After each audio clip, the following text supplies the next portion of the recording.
Kartik private company में sales manager था। उसकी माता पिता, पत्नी मीरा, बहन राधा और 2 बच्चे थे। एक दिन मीरा कहती है, कार्तिक, बच्चों के स्कूल में एनुअल फंक्शन के लिए 2000 जमा करने पड़ेंगे। अरे अभी कुछ दिन पहले ही तो 10,000 जमा किए थे ना। हाँ, वो तो फीस और प्रोजेक्ट के पैसे जमा किए थे। अभी तो अगले महीने एडमिशन फीस और किताबों के पैसे भी जमा करवाने पड़ेंगे। 40 से 50 हजार का खर्चा है। मीरा, इतनी तो सैलरी भी नहीं है मेरी, ऐसे कैसे काम चलेगा? तो मैं क्या करूं? बच्चे को सरकारी स्कूल में डाल दूं? मीरा, तुम जानती हो ना, मैं मुश्किल से 35 से 40 हजार ही कमा पाता हूँ। इस घर के खर्चे दिन ब दिन बढ़ते जा रहे हैं, थोड़ा कंट्रोल करो ना। क्या खाना और कपड़े पहनना भी बंद कर दूं? मैं ऐसा नहीं कह रहा हूँ मीरा। तुम जानती हो राधा का भी पोस्ट ग्रेजुएशन पूरा होने वाला है। घर के खर्चों के साथ उसकी शादी की जिम्मेदारी भी उठानी है। मेरे बच्चों की पढ़ाई से ज्यादा इम्पोर्टेंट राधा की शादी है। तो करो जो मन में आए। मैं बोझ लगती हूँ तो मैं बच्चों के साथ अपने मायके चली जाती हूँ। तुम्हारी सारी मुसीबतें ही खत्म हो जाएगी। मीरा, मुझसे बहस मत करो।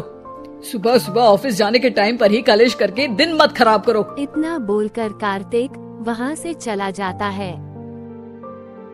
कार्तिक बेटा, ऑफिस जा रहे हो? मेरी दवाइयाँ लेते आना। और बेटा, बिजली का भी बिल 2 महीने से जमा नहीं हुआ, इसे भी आज जमा करवा देना। जी पिताजी, लाइए बिजली का बिल। 4,600 रुपए बिजली का बिल आया है। माँ, मीरा, राधा, कितना ज्यादा बिल आया है। भैया, ये 2 महीने का बिल है और मैं तो सिर्फ फोन चार्ज करती हूँ। अरे बेटा, मैं तो गीजर से पानी गर्म करने के अलावा मेरे कमरे में एक पंखा और एक लाइट ही तो जलते हैं। मीरा, तो फिर इतना बिल कैसे आया? हाँ, सारा इल्जाम मेरे पर ही लगा दो ना। भाभी, आप भी तो एसी चलाती हो, उससे भी बिजली का बिल बहुत ज्यादा आता है ना। एसी मेरे मायके से आई है और वो भी अब सबकी आंखों में खटकने लगी है। मीरा, अपना मुंह बंद करो और आज के बाद तुम एसी नहीं चलाओगी। माँ, आप भी अपना पानी धूप में गर्म करके नहाया करो। कार्तिक यह कहकर घर से निकल गया। घर से कुछ आगे जाते ही गाड़ी पंचर हो गई। कार्तिक को गाड़ी बनवाकर ऑफिस पहुंचने में लेट हो गया। बॉस ने कार्तिक को अपनी केबिन में बुलाया। may I come in, sir? Come in. बहुत लेट हो तुम। सॉरी सर, कुछ प्रॉब्लम्स की वजह से लेट हो गया। मुझे कुछ नहीं सुनना। तुम्हारा टारगेट कंप्लीट हुआ? नो सर, अभी बाकी है। क्यों? सर, मार्केट में बहुत रिसेशन चल रहा है, बिजनेस कहीं से मिल नहीं पा रहा। मैं अपनी तरफ से पूरी कोशिश कर रहा हूँ सर। मुझे तुम्हारी कोशिश नहीं चाहिए, मुझे बिजनेस चाहिए। अगर तुमसे नहीं हो पा रहा है तो तुम रिजाइन कर सकते हो। अब नहीं सर, मुझे इस नौकरी की बहुत जरूरत है। मैं अपनी फैमिली का सिंगल अर्निंग पर्सन हूँ। मेरी जॉब चली गई तो मेरी फैमिली प्रॉब्लम में आ जाएगी सर। इसका ख्याल तुम्हें रखना चाहिए। जाओ यहाँ से और बिना बिजनेस लाए मुझे तुम अपना मुंह मत दिखाना। कार्तिक बिजनेस की तलाश में सारा दिन कड़ी धूप में भटकता रहा और जब घर गया तब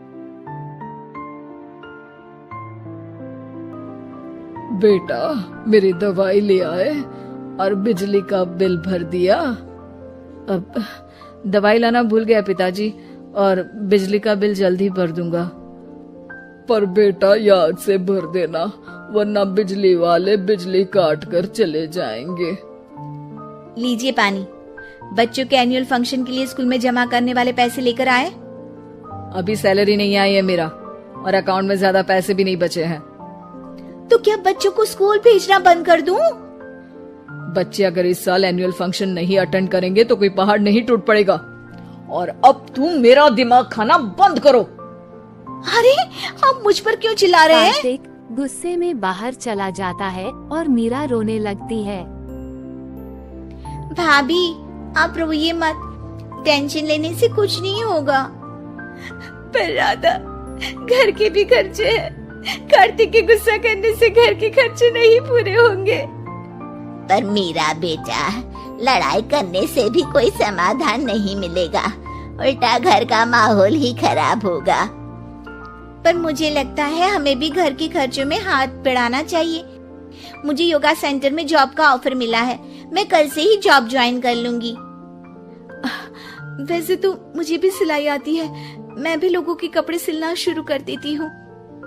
हाँ बेटा, मैं भी तुम्हारा घर के कामों में हाथ बटा दिया करूंगी और काज बटन लगाकर सिलाई करने में भी सहायता करूंगी। मीरा, मैं तुम्हारे बच्चों के साथ मोहल्ले के बच्चों को भी ट्यूशन पढ़ाऊंगा। इसी बहाने मेरा टाइम पास भी हो जाएगा। इस तरह से अब घर के सभी सदस्यों के सहयोग से पैसे की समस्या दूर हो गई और सब सही हो गया। एकता में कितनी ताकत होती है।